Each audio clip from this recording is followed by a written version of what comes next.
একটা কথা আছে না, যারা কাজ করে তারা আসলে মনে হয় অবসর থাকতে পারে না। জানি না কার কেমন, তবে আমার অবস্থা হয়েছে এমন। আমি মানে কাজে থাকতে থাকতে যখন একটু সময় পাই, অবসর সময়টা তখন যেন কাটতেই চায় না। তো দেখা যায় তখন ঠিক ওই টাইমে এটা সেটা ট্রাই করি ঘরের ভিতরে।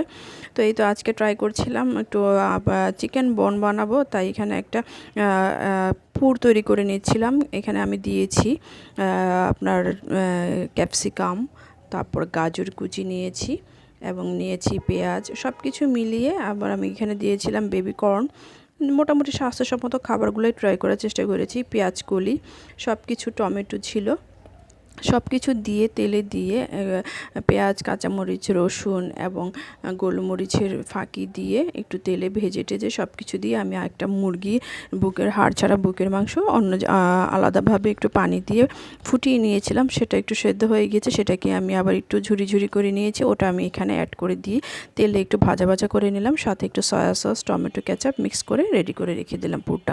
এখানে আমি অন্য একটা পাত্রে ময়দা দিয়ে যে একটা ময়ান তৈরি করতে হয় সেটা রেডি করে রেখে দিয়েছিলাম ইস্ট দিয়ে। দেখেন কি সুন্দর ফুলকো হয়ে ফুলে একদম উঠিয়ে ভরে গিয়েছে বলটা। তো এটা আমি এখন এটার ভিতর থেকে হাওয়াটা বের করে ময়ানটা ভালো মতো একটু তেল দিয়ে মথে রেডি করে নেব।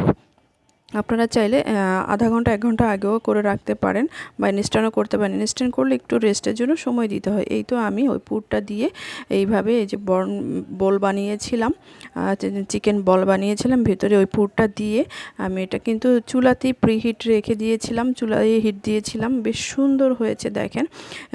যে ট্রেটাতে দিয়েছিলাম সেখানে একটু তেল ব্রাশ করে দিলেই হয়ে যায়, খুব সুন্দরভাবে উঠে আসে।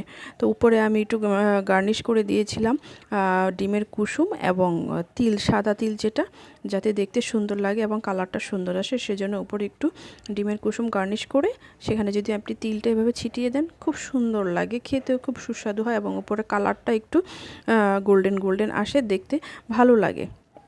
তো এই তো আজকে আমার এই চিকেন বলটা এভাবেই রেডি করেছিলাম। পুরো প্রসেসটা দেখালাম না, কারণ ভিডিওটা অনেক বড় হয়ে যাবে। আপনারা যদি কেউ চান তাহলে পরে ইনশাল্লাহ দিয়ে দেব। তবে চিকেন বলটা খুব সুন্দর হয়েছিল, ফার্স্ট টাইম ট্রাই করেছিলাম। ভাবিনি যে এত টেস্টি হবে এবং এত সুন্দর হবে, এত সুন্দরভাবে হয়ে যাবে। খুবই ভালো লাগছিল এবং খেতেও এত সুস্বাদু হয়েছিল। এই যে আপনাদেরকে আমি একটা ট্রাই করে মানে পিস করে দেখাচ্ছি ভিতর থেকে। ভিতরটা এত সুন্দর, এত কালারফুল হয়েছিল এবং এত টেস্টি হয়েছিল। খুব গরম ছিল, আমি হাত দিয়ে ধরতে পারছিলাম না। যে দেখেন একটু পিস করছি, মাঝখানটা একটু কেটে ভেতর থেকে দেখাচ্ছি। ভেতরে যেই পুরটা ছিল, পুরটা এত সুন্দর স্মেল আসছিল, ধোঁয়া উঠছিল, খুব গরম ছিল। আমি মাত্রই নামিয়েছিলাম চুলা থেকে, তাই আমি হাত দিয়ে ধরতেও পারছিলাম না। আপনারা ট্রাই করে দেখতে পারেন। মানে আসলে বাইরের খাবারের চেয়ে ঘরে যদি এই ধরনের খাবারগুলো ট্রাই করেন, আপনাদের খরচটাও অনেক কম পড়ে যায় এবং খুব স্বাস্থ্যসম্মত হয় এবং নিজের মনের মতো তৈরি করা যায় অনেক কিছু দিয়ে, খুব সুস্বাদু হয় এবং অনেক কিছু কিন্তু ক্ষতিকর অনেক কিছু অ্যাভয়েডও করা যায়, কারণ বাইরের খাবার খুব একটা স্বাস্থ্যসম্মত হয় না বাচ্চাদের জন্য। তো আসলে এইভাবে আমাদের সবারই উচিত ঘরে ট্রাই করা। কেমন লাগলো অবশ্যই জানাবেন। ধন্যবাদ সবাইকে। আজকে এই পর্যন্তই। আল্লাহ হাফেজ, বাই বাই, টাটা। সবাই ভালো থাকবেন এবং অবশ্যই হোমমেড খাবারগুলো ট্রাই করার চেষ্টা করবেন।